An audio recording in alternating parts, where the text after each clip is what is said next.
সালাম আলাইকুম রহমতুল্লাহ।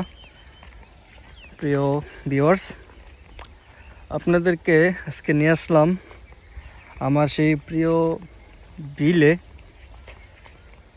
যে বিল আসলে এই মুহূর্তে আলু এবং ভুট্টা আর অন্যান্য ফসলাদিতে পরিপূর্ণ।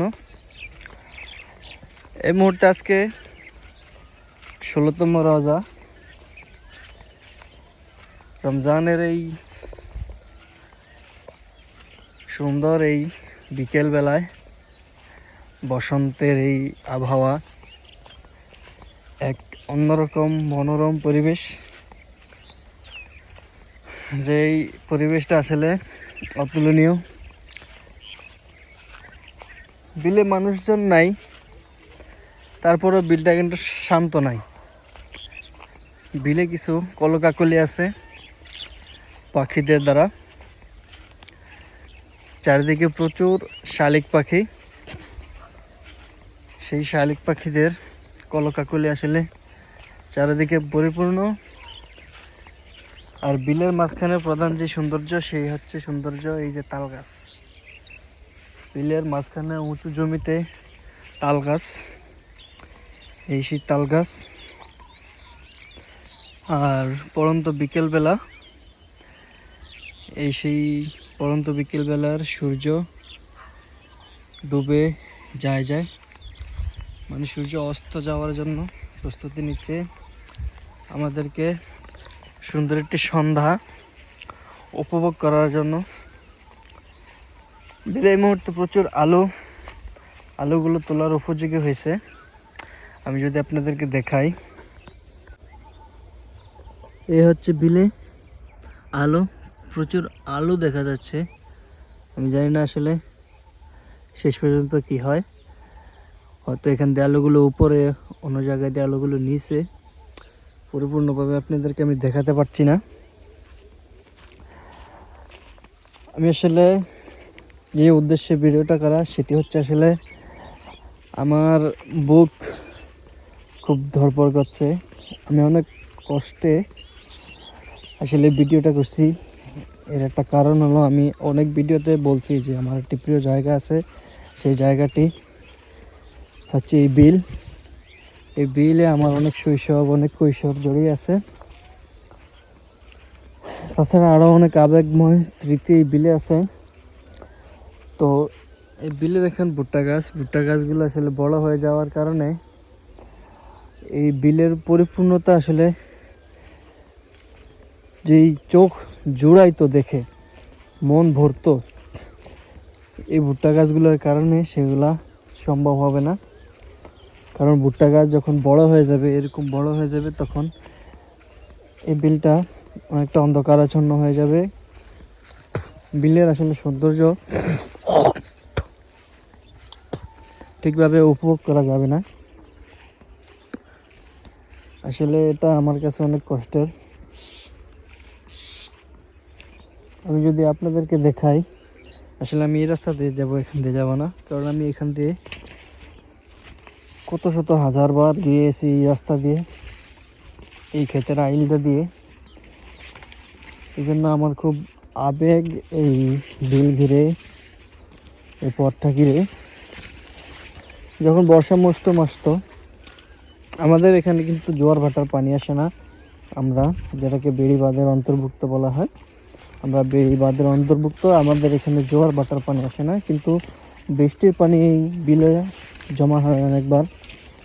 এখানে এক হাঁটু পানিও হতে পারে, হাঁটু থেকে নিচে হতে পারে। সেটা আসলে বৃষ্টির উপর ডিপেন্ড করে। তো আমি আসলে খুবই, আমার মনটা আজ ক্রোধান্বিত, যেহেতু এই বিলের ভুট্টা গাছগুলো এখানে লাগানো হয়েছে। যদি আলু ক্ষেত লাগানো হইতো, তাহলে অন্তত আরও 2 মাস এইখানে এতটা এখানে আমার, আপনি এই যে এই ভুট্টা গাছগুলো যদি বেশি বড় না হতো, এতটা বড়ও না হতো, তাহলে এখানে পুরো বিলটা আসলে দেখা যেত। যেহেতু ভুট্টা গাছগুলো বড় হয়ে যাচ্ছে, তাই পুরো বিলটা ক্যাপচার করা সম্ভব না। ওই পাশ থেকে, যেহেতু আমার বাড়ি ওই পাশে, তাই এই বিলটা ক্যাপচার করা সম্ভব না ভুট্টা গাছগুলো বড় হয়ে গেলে। আর তাছাড়া আসলে আমি প্রফেশনালভাবে ভিডিও করি না, মনের আনন্দে বা মনের আবেগ থেকে ভিডিওগুলো করি। এজন্য আমার কথাবার্তায় ভুলও হতে পারে, তার জন্য আসলে আমি ক্ষমা প্রার্থী। এই ক্ষেতটা ঘাসে পরিপূর্ণ, গরুর খাবার রেডি হচ্ছে এই ঘাসের দ্বারা। এই জন্য প্রচুর ঘাস এই জমিটাতে। একটু জমি আলু, আমি এই ক্ষেতটা অনেক আগে লাইভে দেখাইছিলাম। এই জমিটার আলু গাছ বেশি একটা বড় হয়নি। আলু আমি জানি না আসলে কেমন হবে, তবে আলু গাছে ধরবে ঠিকই, কিন্তু বেশি একটা বড় হবে না, যেহেতু আলু গাছটাও বড় হয়নি। এমনটাই বিগত দিন দেখে আসছি। আমি আরও একটু ভুট্টা ক্ষেত দেখাবো। এই ভুট্টা ক্ষেতটা সুন্দরভাবে গর্জিয়ে উঠতেছে। একটি ভুট্টা ক্ষেত, এগুলো আরও অনেক বড় হওয়ার পর এগুলোতে ভুট্টা ধরবে, ভুট্টার ফুল ছাড়বে, তারপর ভুট্টা কাটা শুরু হবে। কোনটাতে আমি কোনো ভুট্টা দেখতেছি না এই পর্যন্ত, এই জন্য আপনাদেরকেও দেখাতে পারছি না। আসলে যেই কারণে এখানে আজকে আসা, আমি আসলে প্রতিদিন আসতে চাইলেও আসতে পারি না, হয়তো কোনো ব্যস্ততার কারণে আসতে পারি না, এই জন্য আপনাদেরকে দেখাতেও পারি না প্রাকৃতিক সৌন্দর্য। সেই হিসেবে আমি বলবো এই বিল আসলে অনেক আনন্দের,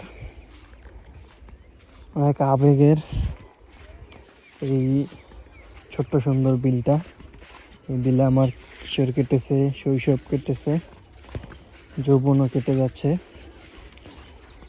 দীর্ঘ অনেকদিন প্রবাসী থাকার কারণে এই বিলে খুব কম আসা হয়, তারপরে আজকে আসলাম। এখান থেকে প্রচুর আলু করা হতো। সূর্যটা কি সুন্দর দেখেন, দুদিকে আলু কীভাবে তীরের মতো ছড়িয়ে যাচ্ছে।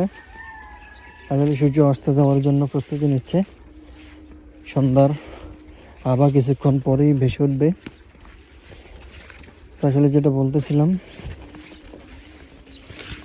দীর্ঘ অনেক দিন প্রবাসে থাকার কারণে এই বিলে আসা হয়নি, সেই জন্য আসলে এই বিল অনেক আবেগের।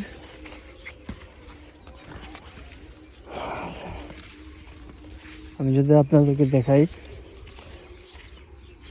এই মুহূর্তে এই বিলে মানুষ সংখ্যা খুব কম, এবং শেয়াল, অবশ্যই আপনারা জানেন দেশে এখন শেয়ালের খুবই উৎপত্তি বেশি। আমি যদি দেখাই আপনাদেরকে একটা ভুট্টা গাছের ফুল, তাহলে আমি এটা আপনাদেরকে দেখাবো। এই যে এটা ভুট্টা গাছের ফুল। এইখানে একটা ভুট্টা ছাড়বে, এখানে একটা ছাড়বে, এইখানে প্লাস এখানে একটা ছাড়বে, এইখানে একটা ছাড়তেছে। এগুলো আসলে ভুট্টা হবে, এগুলো ভুট্টা হবে। প্রত্যেকটা গাছে 3টা 4টা মিনিমাম 3টা ছাড়বে ভুট্টা গাছ। আর যদি গাছটা ছোট হয়, ওটাতে শক্তিবল কম থাকে, তাহলে 2টা ছাড়বে। আমি যদি আপনাদেরকে সূর্যটা দেখাই, সূর্যটা আসলে দেখেন কতটা অস্তে চলে গেছে। কিছুক্ষণ আগেও কিন্তু গাছ থেকে অনেক উপরে ছিল সূর্যটা, এখন অনেক নিচে নেমে এসেছে।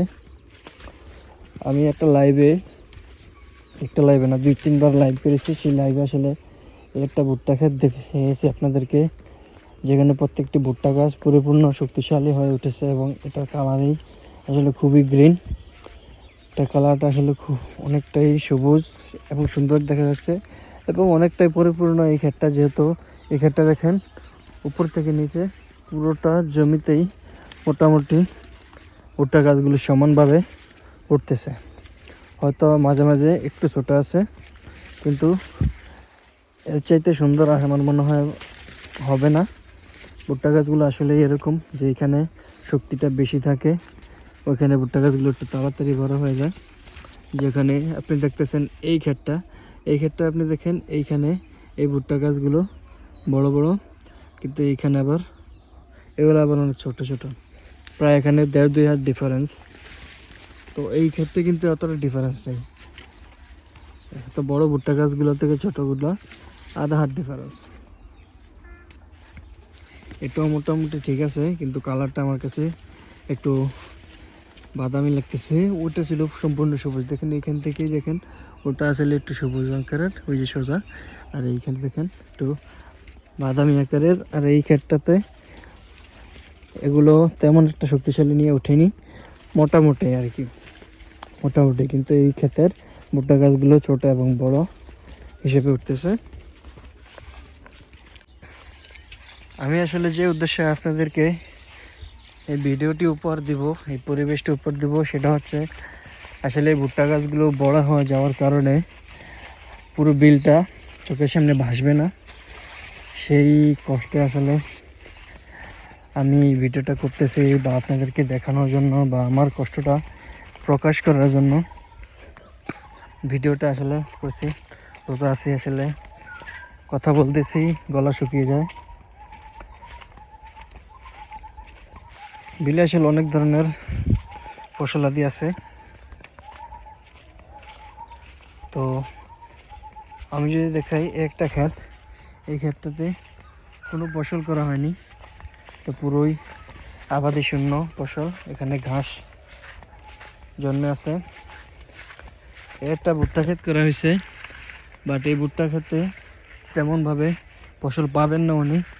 আমার মনে হয় ঠিকমতো উনি যত্ন নেন নাই, আর এখানে সার ওষুধ প্রয়োগ করা হয় নাই।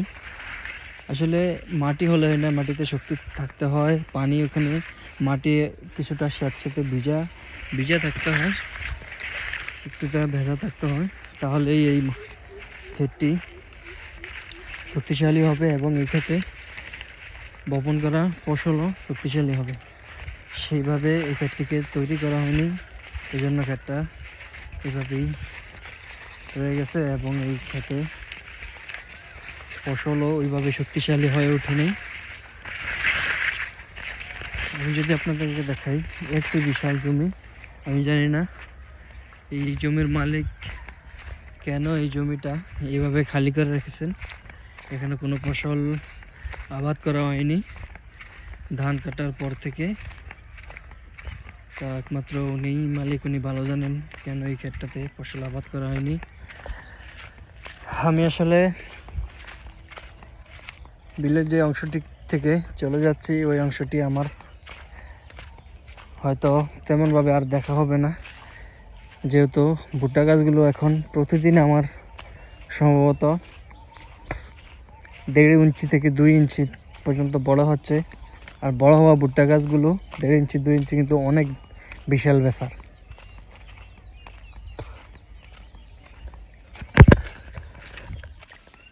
এইখানে এই জমিওয়ালা এখানে পুকুর খনন করছেন, এবং পুকুর পাড়ে উনি কিছু গাছ রোপণ করছেন, পেয়ারা গাছ। এখানে পেয়ারা হয়, সাথে এই বিলে অনেক পাখিরা আছে, পাখিদেরও খাবার হয়। পেয়ারা পাখি কিন্তু অনেক পছন্দ করে। আজকে 16তম রোজা, রমজান মাসের 16তম তারিখ। এই রমজান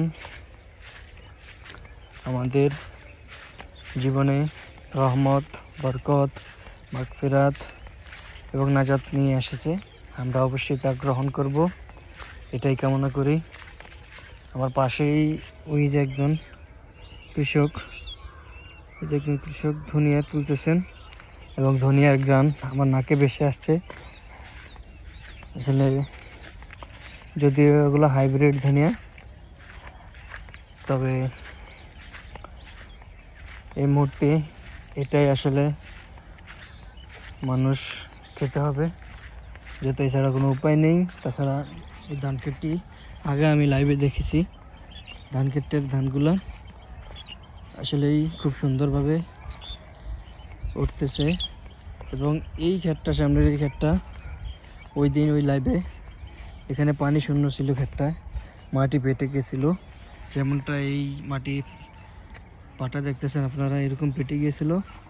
এবং আজকে দেখুন পানি, এখানে খেতে পানি দেওয়া হয়েছে গতকালকে, পরিপূর্ণ পানি আজকে ধান খেতে। আর এইগুলা পরিপূর্ণ ধান খেতে হয়ে আসছে। সূর্যটা একদম ডুবন্ত অবস্থায় চলে গিয়েছে, আর রোদের আলোও নেই। এখন একটু পরে সন্ধ্যা নামবে। আমি বিদায় নেব। বিদায় নেওয়ার আগে অবশ্যই সবাইকে অগ্রিম ঈদ মোবারক জানাবো। সবাই সুস্থ থাকবেন, ভালো থাকবেন। আসসালামু আলাইকুম রহমতুল্লাহ বারাকাতুহু।